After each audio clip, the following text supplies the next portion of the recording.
Come up a little short, 27-20 at Dartmouth. Just give me your impressions on the game. Yeah, you got to give credit to Coach McCorkle and their staff. They had those guys ready to play. It's pretty impressive, their ability to finish and have that level of conditioning in their first game. So, yeah, we started fast. Had a chose to defer and get the ball in the second half. Got an interception early and marched all the way down. We're up 7-0. Ultimately up 10-0 after quarter one. They scored 10-7. We have ability to gain all the momentum there right before half. And it was unfortunate we're not on the same page between Veza and Caleb Burke and resulted in an interception. I think that gave them a lot of momentum going into half. But still, we were up. We felt good about it defensively. They were playing extremely well offensively with just a couple things that we left out there. And then, again, getting the ball second half, feel like we want to go down, get seven and really take a stranglehold of the game. And, unfortunately we had a drop that went right through one of our receivers' hands, resulted in an interception. Subsequently, they go down, get a touchdown. And I think it was a back and forth game from them. They had all the momentum right there. And, we were able to go up 20-19. But they closed us out pretty strong, and they scored touchdowns on their last two drives, and we weren't able to finish there at the end. Question for you from Tiffany Williams. Go ahead, Tiffany. Coach, good morning. Good morning. Um, Easy question for you this morning. Talking about how you evaluate your defense's poise and decision making in pressure moments.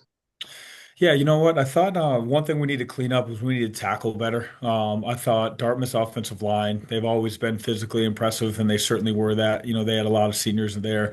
I thought their running back ran extremely physical. So that was one thing that we need to clean up. I think for the most part, from a schematic standpoint, we're rolling out a lot of new guys. And I feel like they're getting better each week. I think it's just fundamentally continuing to improve and yeah, just again, we showed our inexperience. I think the first 2 weeks you go 2-0, and it probably masked some of the things that we need to clean up in wins, and some glaring things have showed up the last few weeks. We got to continue to get better. And Rob, if I can just ask, can you talk a little bit more about Vezer and his impact in your team? Yeah, for sure.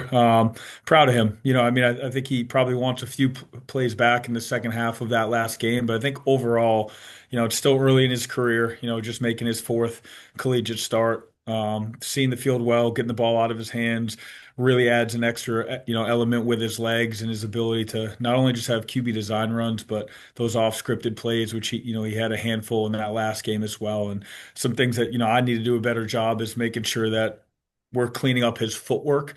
In particular, on that last drive, I think we had some things that could have ultimately led to a win if he was a little bit cleaner and got some more depth in the pocket and help out the offensive line. And those are some things that I got to look within and make sure that I'm giving him all the things he needs to be successful.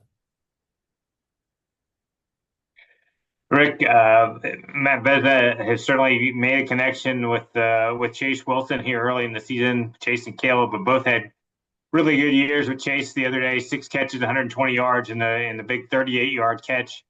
They put you up by one there in midway through the fourth quarter. Just talk about the impact Chase has had opposite Caleb and the weapons that those guys provide for you on the outside. He's been great. He's been great. And, we haven't had too many one-on-one opportunities through the first four games, a lot of zone coverages. And so, the limited chances he's had to kind of make those plays vertically, he's taken advantage of it. Obviously Matt's put the ball on him, but, I just think quick, first level release, his ability to stack people. He's got elite speed for this level, can really catch the ball. And I think, he's a great young man too. He's got an awesome personality. He practices really well. So it's someone that you root for. And he's emerged as a really good leader and one of the best players that we have on our team right now. Defensively, you touched on the big early interception that came from a freshman in Matthew Sopp. He brought it back 65 yards, set up that first touchdown. Just having a freshman play at the linebacker spot is quite a bit of responsibility. Just talk about the impact he's been able to have for you. Yeah, he's done a great job. Maddie's a walk-on. He's earned everything here in a short period of time and has really impressed us. And, I think that whole second level, we have three redshirt freshmen that we're playing and rotating in. So from a physical standpoint, and mentally, I think, they have a lot of growing up to do. But the thing that we noticed, they're playing extremely hard. They're buying in. They all want to be great. And I think they all have some really, really, elite football ahead of them. And I think they're all going to have really successful careers. It's just going through the growing pains of it. And it's really successful to sustain excellence at this level and to win here, especially the teams that we're playing in conference and the tough out of conference schedule that we've had so far this year. So we just got to keep, chopping wood, trusting the process. And I think the plays are going to come for those guys.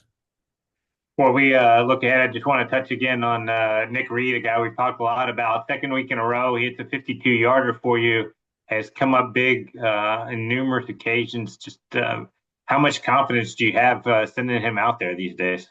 All the confidence in the world. And the great thing about him is, we can have that great discourse in the middle of a game. The wind was swirling a little bit on Saturday, so I think, every couple minutes it was changing what he felt like was his ultimate, end of his range. And yeah, we rolled him out there. He was funny. He felt like with the wind on that big kick, he told me he was good from 60. So I was going to cap him at about 55. But yeah, I hit a 52-yarder, and that's, I think, his second, 50 plus yarder of the season. We've rolled out another one that he just missed last game. So he's got a big time leg. He's poised. He's a lot of fun to work with. And yeah, it's certainly, obviously, we want to score a lot more touchdowns, but to have him, and we've rolled him out a lot this year. Let's look ahead. CAA opener on Saturday. And you also get to come home after 3 or 4 on the road. Just talk about some of the challenges that UAlbany presents for you. Yeah, first and foremost, just the utmost respect for Coach Ambrose and his staff. And, I was fired up for him when he got the opportunity to be the interim, and I think it's well deserved. Elite offensive mind, at this level in this conference for a long period of time. So we know this is going to be a battle. Offensively, I think they do a really good job mixing up, different unbalanced sets. They can play with tempo, they can run the ball. They have a stable of running backs, big physically imposing offensive line. Are they going to be in 12 personnel? They're going to be in 11 personnel. I think each and every week they have a different flavor. So it's going to be interesting to see how they're going to attack us early. But they love to push the ball down the field, so we know they have some really elite vertical threats on the perimeter. And I don't think their record's indicative of how good of a football team they are. They've lost two really close ones, one score game, 4 to 6 plays away from being 3-1. And they played extremely physical in that first half of that Iowa game. So this is a really good team.